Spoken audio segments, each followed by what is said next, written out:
Contohnya gimana? Waktu Rasulullah sallallahu alaihi wasallam akan keluar menuju Madinah, hijrah, di depan rumah Rasulullah itu ada sekian 40-an pemuda-pemuda dengan siap senjatanya ingin membunuh Rasulullah.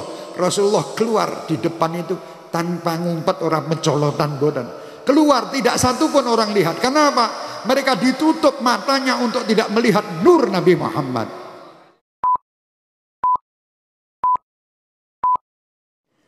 Tentang Rasulullah sallallahu alaihi wasallam luar biasa.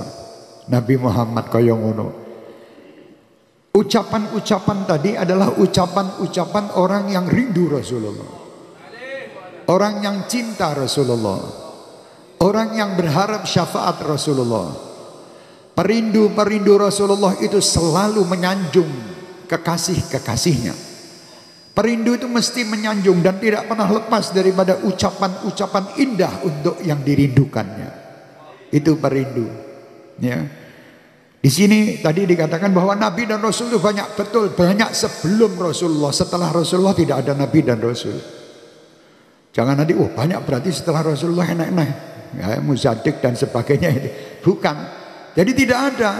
Nabi itu banyak, tapi setelah Nabi Muhammad tidak ada Nabi dan tidak ada Rasul. Terakhir Nabi Muhammad SAW. Dan banyak di dalam, tadi setelah dijelaskan cukup jelas. Di dalam maulid-maulid itu bagaimana Rasul Muhammad SAW. Di sini juga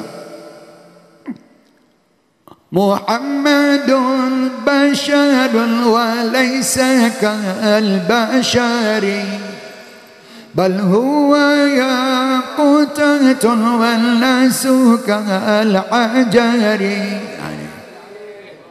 Muhammadun basyarun la kal bashar. Nabi Muhammad itu manusia, bukan dari malaikat. Ya. Nabi Muhammad itu manusia, tetapi tidak seperti manusia kebanyakan. Kok bisa begitu? Beliau menerima wahyu. Satu. Dan beliau tadi telah disampaikan, Adabani Rabbi fa ahsana ta'dibi. Contoh yang paling gampang. Kenapa Nabi Muhammad sebelum lahir ayahnya sudah meninggal? Loh, itu ketentuan Allah. Iya betul, ini memang ketentuan Allah. Tapi kan kita cari apa tuh sebabnya kok kaya ngono kuwi. Setelah di usia 6 tahun dan ya ada yang mengatakan sampai 7 atau 8 tahun meninggal ibundanya. Apa sebabnya? Di situ inilah keinginan Allah dalam mendidik Nabi Muhammad sallallahu alaihi wasallam supaya Nabi Muhammad tidak memanggil abi, tapi Nabi Muhammad memanggil Rabbi. Jadi Nabi Muhammad kecil tidak memanggil ayahku lagi, sudah tidak ada ayahnya. Karena apa? Tidak ada satupun makhluk manusia siapapun mereka bisa mendidik Nabi Muhammad, tidak ada. Karena yang bisa hanya Allah Subhanahu wa taala. Yang tahu kedudukan Nabi Muhammad hanya Allah, Tuhan pencipta Nabi Muhammad. Kalau kita hanya bisa menyanjung sesuatu sanjungan sesuai dengan kadar daripada kecintaan kita masing-masing. Saya menyanjung Nabi Muhammad tidak mungkin bisa sama dengan sanjungan Imam Busiri yang luar biasa. Sanjungan Imam Dibai, sanjungan Al-Barjanji, sanjungan Maulid Simtud Durar tidak mungkin sama karena ilmu saya kecil pendek dibandingkan sama ilmu-ilmu mereka. Busiri luar biasa seperti itu. Ini Rasulullah lahir. Ini rahasianya, diambil dulu orang tuanya. Dan Rasulullah sallallahu alaihi wasallam, supaya kalian juga tahu, tidak pernah merepotkan siapapun. Rasulullah tidak. Rasulullah itu adalah manusia yang direpotkan oleh seluruh makhluk, dan beliau siap untuk direpoti sampai hari kiamat, sampai di padang mahsyar nanti terus Rasulullah direpoti. Ha analaha Rasulullah. Contohnya di dalam kandungan ibundanya, di dalam Maulid Simtud Durar, Sayyidatina Aminah hamlan khafifan la tajidu lahu thigala wala tasku minhu alaman wala ilala. Di situ Rasulullah tidak akan membebani ibunya. Tanya sama ibu-ibu yang hamil, dia merasa bahwa di malam hari anaknya nendang-nendang, dia tidak bisa kemana, tidak bisa belok ke kanan ke kiri dalam tidur. Ini Rasulullah waktu ada di dalam kandungan ibu Siti Aminah. Siti Aminah merasakan bahwa aku tidak terbebani sama sekali. Enteng ini. Subhanallah. Di dalam perut ibunya tidak membuat ibunya itu capek. Tidak merepotkan ibunya. Tidak merepot. Loh itu kan cuma cerita Habib. Habib kan tidak hidup di zaman Rasulullah. Iya memang aku ora urip, tapi sing cerita ki wong-wong sing tak iso tak jamin gitu. Yang cerita-cerita ini adalah orang seperti Habib Ali Al-Habsyi.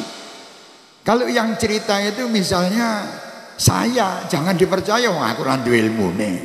Tapi kalau yang cerita Habib Ali Al-Habsyi, yang cerita Habib Umar bin Hafid, yang cerita Habib Zain bin Semit, yang cerita Mbah Hasim Asy'ari, yang cerita Mbah Salman Popongan, yang cerita ini insya Allah kita percaya. Karena itu mereka tidak cerita sembarang cerita, terus sampai ke Rasul Muhammad sallallahu alaihi wasallam. Sallu kama ra'aitumuni usolli. Bagaimana? Salatlah kalian sebagaimana aku salat, kata Rasulullah. Aku pernah nonton Kanjeng Nabi salat? Tidak pernah. Saya lihat ayah saya salat, ayah saya lihat ayahnya salat, saya lihat guru saya salat, gurunya melihat gurunya salat, sampai gurunya guru Muhammad sallallahu alaihi wasallam. Ini namanya juga melihat. Paham? Jadi hubungan sampai ke Rasulullah SAW. Jadi jangan kita sallu kama ra'aitumuni usolli. Lah kapan kowe nonton Kanjeng Nabi? Iki salatmu ora bener. Lah wis aja gaya aneh-aneh. Insyaallah itu sudah jalan yang sudah kita lihat, sudah dijalankan. Satu. Yang kedua lagi, di sini kan kafaka bil ilmi fil ummi mu'jizatan. Rasulullah ini tidak satupun orang bisa mampu mendidiknya, tapi cerdas. Kenapa? Karena yang mendidiknya adalah Rabbul Alamin, Allah yang menciptakan semua kecerdasan ini. Allah. Lah di situ Allah akan menunjukkan mukjizatnya yang luar biasa. Dibuat Rasulullah sallallahu alaihi wasallam ummi, tidak membaca, tidak menulis. Ini mukjizat. Kok bisa mukjizat? Oh, itu berarti Rasulullah tidak belajar. Enggak. Rasulullah yang ngajari sapa ini Allah langsung, tidak usah pakai belajar kemana-mana. Allah mendidik dan Allah membuat Rasulullah ummi supaya manusia itu tahu bahwa Allah lah pendidiknya, bukan manusia yang mendidik. Itu loh, paham? Lah nek kita buta huruf ya berarti orang sekolah Pak Gu. Tapi kalau Rasulullah buta huruf itu lah, buta hurufnya Rasulullah itu mukjizat. Supaya orang-orang kafir yang lain dia yakin bahwa ini Allah yang mendidik, bukan hasil didikan si fulan atau si fulan, bukan. Dan Rasulullah tadi dikatakan tidak pernah merepotkan. Contoh, Rasulullah waktu dititipkan pamannya, ya, Abu Thalib. Di situ Abu Thalib ini orang yang miskin, anaknya banyak. Kenapa Rasulullah dititipkan ke Abu Thalib, bukan dititipkan oleh saudara-saudara ayahnya yang kaya? Di sini justru Allah mempunyai keinginan Nabi Muhammad meringankan beban Abu Thalib. Kok bisa, Beb? Oh bisa. Di situ Rasulullah waktu datang, Abu Thalib ini orang yang tahu siapa Nabi Muhammad. Sewaktu makanan yang biasa dihidangkan oleh Abu Thalib untuk keluarganya biasanya taruh satu mangkok, misalnya nasi misalnya atau gandum. Di situ Abu Thalib tidak makan dahulu. Muhammad sallallahu alaihi wasallam yang masih kecil disuruh menyentuh dan makan dulu, baru diberikan kepada semua keluarga Abu Thalib dan kembali lagi kepada Abu Thalib dalam keadaan masih penuh. Berarti Nabi Muhammad berada di rumah Abu Thalib tidak mengurangi jatah makan keluarga Abu Thalib, justru menambah makan jatah makannya Abu Thalib. Luar biasa Kanjeng Nabi. Tangannya beda. Kalau Abu Thalib menginginkan waktu itu ada istilahnya musim kemarau yang panjang. Abu Thalib waktu itu mencari aina Muhammad. Dicari Nabi Muhammad, digendongnya di depan Ka'bah dan minta kepada Allah hujan berkat Muhammad sallallahu alaihi wasallam yang digendongnya, turun hujan. Jadi Nabi Muhammad ini tidak merepotkan. Beda saya dititipkan di tempat Anda, mesti ngerepoti. Mau tidak mau minta teh, mau tidak mau, dia teh-tehnya jatah anaknya dikek saya. Akhirnya anaknya nangis, bengi ora iso mangan, ora iso ngombe, guru-guru tak pangan ora bisa. Tapi kalau Rasulullah tidak, justru senang orang-orang yang berada, semua manusia yang dipegang tubuhnya, kepala seseorang anak kecil dipegang oleh Rasulullah sampai dia tua, rambut yang bawah ini putih, yang di atas tetap hitam, bekas pegangan tangan Rasulullah. Qamarun, itu lagu yang sering Anda dengar. Wakaful Mustafa, tangan Mustafa ini kalau dibuang, wah baunya harum, luar biasa. Aku nek kepingin diambung kromong tak kayak minyak wangi sih, ben wong ngambung-ngambune wangi. Tapi Rasulullah tanpa minyak wangi wis harum. Apakah ini seperti kita? Ya ora mungkin. Tidak sedikit pun ada bau yang keluar dari tubuh Rasulullah. Karena apa? Karena Rasulullah itu selalu hubungannya sama Allah tidak pernah putus. Makanya setiap Anda lihat pergi ke Masjidil Haram, Masjid Mekah dan Masjid Nabawi, itu selalu harum dalam masjid itu. Karena orang yang masuk itu selalu merasa nikmat karena bau yang harum. Karena kita akan berhubungan dengan Allah, dikasih bau-bau yang harum supaya orang bisa lebih khusyuk dan lebih khudur. Beda dengan saya tidak mandi sehari misalnya. Kepet ambune naudzubillah min dzalik. Ini Rasul tidak ada keluar bau yang tidak sedap. Ini nikmat baunya Rasulullah. Nanti kalian akan merasakan apa yang kami ceritakan ini dan apa yang diceritakan oleh semua sahibul maulid, bahwa itu benar nanti di akhirat. Kalau di dunia mungkin ada orang yang merasakan ini tidak benar, silahkan, tidak ada masalah, itu urusan dia sama Allah.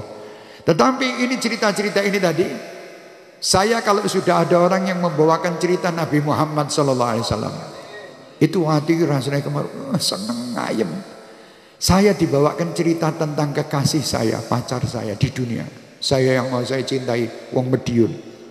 Dibawakan ceritanya, itu walaupun ceritanya ngapusi, saya seneng. Api loh. Wah, beb, pacarmu yang kono, masya Allah. Setiap menit itu mengucap namamu, beb. Dia rindu denganmu, luar biasa. Masya Allah, enggak beb. Oh, tambah seneng aku. Lalu sebab apa yang dibawakan itu kekasihnya. Wah, terus. Ayo wahai kaum muslimin muslimat yang ada di negeri yang kami cintai ini, mari kita baca sejarah Nabi Muhammad. Ikuti sejarah Nabi Muhammad. Ikuti bagaimana adab dan akhlak Nabi Muhammad. Bagaimana tingginya kedudukan Nabi Muhammad. Wa rafa'na laka dzikrak. Ini manusia tidak ada bandingnya. Kita tidak menghinakan nabi-nabi yang lain, tidak. Tapi nabi-nabi yang lain memang tadi menjadi makmum dalam Isra wal Mi'raj. Siapa imamnya? Muhammad. Kalau Rabbi qala taha min nur, itu Allah menciptakan. Qala ya Jabir, inna Allah khalaqa qabla al-asya'i nura nabiyyika Muhammadin sallallahu alaihi wasallam min nurin. Ayo harap bapak kena. Loh, aku kok ora ketok ada lampu di situ. Ya memang aku ora ketok. Wong aku ndelalah ora ketok. Bagi orang-orang yang ketok yo ketok, sing ora ketok tetep ora ketok. Contohnya gimana? Waktu Rasulullah sallallahu alaihi wasallam akan keluar menuju Madinah, hijrah. Di depan rumah Rasulullah itu ada sekian 40-an pemuda-pemuda dengan siap senjatanya ingin membunuh Rasulullah. Rasulullah keluar di depan itu tanpa ngumpet, orang mencolotan bodan. Keluar, tidak satu pun orang lihat. Kenapa? Mereka ditutup matanya untuk tidak melihat nur Nabi Muhammad. Tapi bagi pecinta Rasulullah, Sayyidina Abi Bakar Siddiq belum sampai sudah gembira karena ada nur Nabi Muhammad SAW. Jadi memang beda. Wong sing ngerti karo sing orang ngerti nur ini tadi. Abu Jahal ya ora ketok. Kalau Abu Jahal itu tahu bahwa Rasulullah ini nurnya luar biasa, niscaya dia tidak akan kafir, dia akan masuk Islam. Ditutup oleh Allah dan tidak kelihatan. Tidak kelihatan, ya. Jadi alhamdulillah wong-wong sing ngawaki dhewe jenengan sedaya dibuka oleh Allah bisa melihat nur. Walaupun ya tadi kelasnya setitik, titik ngomongnya titik. Lah sak titik ilmunya para nabi itu titik itu dibandingkan Rasul. Karena apa? Ada bani Rabbi fa ahsana ta'dibi. Nabi Musa masih belajar sama Nabi Khidir. Kan gitu. Pelaku ya kalau Khidir. Anak wong urip gede dhuwur ganteng-ganteng pateni karo Khidir. Enek kapal misalnya bocori, enek bangunan wis ambruk dideke walaupun tidak dikasih makan. Ini ada hubungan sama Khidir sama ini. Nabi Muhammad tidak ada. Satu pun tidak ada yang mampu mendidiknya kecuali Allah. Allah yang mendidik. Ada bani Rabbi fa ahsana ta'dibi. Luar biasa Rasulullah. Oke, mari kita terus. Makam Rasulullah itu setiap hari naik, tidak pernah turun sampai kiamat. Contohnya apa? Tambah hari tambah sekian banyak orang yang bersolawat kepadanya. Tambah hari terus. Tambah orang seneng solawat, tambah akeh sing solawatan. Luar biasa. Terus makamnya mau kamu apa ke Kanjeng Nabi tetap tidak mungkin turun. Seandainya orang satu dunia ini menjelek-jelekkan Nabi Muhammad, tidak mungkin makam Nabi Muhammad turun. Yang turun malah makam wong sing ngelek-ngelek kuwi mau. Tapi nek Rasulullah ndak. Nek Rasulullah contohnya apa? Setiap adzan jenengan dengarkan namanya siapa? Asyhadu an la ilaha illallah, asyhadu anna Muhammadar Rasulullah, iqamah, asyhadu an la ilaha illallah, asyhadu anna Muhammadar. Tiap saat dan temponya ini beda. Di Solo beda, Pasuruan beda, Surabaya beda, Amerika beda. Setiap saat itu nama Allah dan Rasulnya disebut. Luar biasa.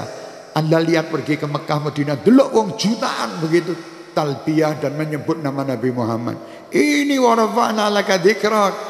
Lah orang yang nyedaki wong sing dhuwur pangkate yo melu dhuwur.